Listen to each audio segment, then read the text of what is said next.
Lots of companies, they're moving headquarters in here, and they're establishing it, and they're getting lots of accommodation for their staff. Like, we're getting inquiries, and the 200, 300 inquiry for each company to accommodate their staff. So it's a very clear indication that where it's going to. Okay.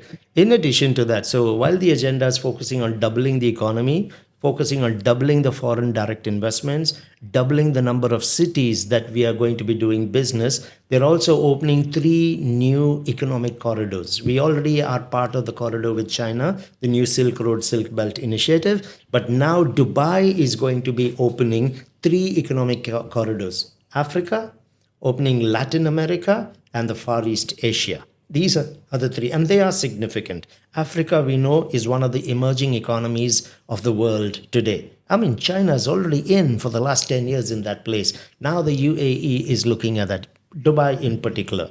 Why Latin America? We are now officially into BRICS. And if you look at the members, the key members who set it up, you've got Russia in there, you've got China in there, you have India in there. No one can question the business power that you're going to see where China, Russia, and India have come together. They've got Brazil and South Africa. Now they've invited the UAE, Saudi Arabia, and Iran. Do you know how powerful that is going to become against the European Union or the US? Even if you want to compare population, they're already way ahead. Yeah. So because of that, because of now being included into BRICS, we are opening a new economic corridor into Latin America. Southeast Asia, we already know, we have seen the impact in Dubai of the Asian countries very actively involved in here. So these 3 new corridors are going to be part of the D33 agenda. Part of the D33 agenda is also focusing on creating new jobs and in new industries. So therefore, you're going to see a huge jump in the population coming here. We're anticipating an average of 250,000 new people, residents coming in every year for the next 10 years. And that's only till 2033. We will go to 6 million. We will go to 7.8 million by 2040, which we can have as another podcast at some point. But our focus right now is how do we have enough homes for 250,000 new residents in Dubai every year for the next 10 years? We are short of homes in the affordable as well as the ultra-high net worth category.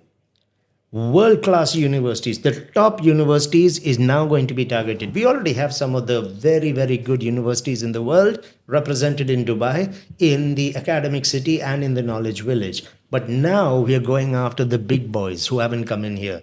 You know, the Harvards, the Yales, and those kind of universities. We need to be bringing them in, the MITs. So again, when these universities traditionally have not gone to any other country, they will come to Dubai. That is going to be a very strong testament of confidence in the government, the vision of the city. That is part of the agenda, because world-class education is where you develop the intellect and the thinking capabilities of your own city. That's what we want to be holding in here. There's the sandbox, the Dubai sandbox, which probably is something I'll take as a separate question on this. So these are some of the items on the agenda of D33, which is really putting Dubai way ahead of the others. Sheikh Mohammed's vision is very clear. We have to remain in the top 3 cities, and we will eventually work our way up to number 1. But I'm sure anybody will agree that when you are clocked as one of the top 3 cities in the world, you are definitely doing something right. All investors want a piece of this pie. Especially that this city is so young comparing to Absolutely. the other cities that have been around for over 500 years. You are listening to Take Charge podcast, hosted by Anthony Joseph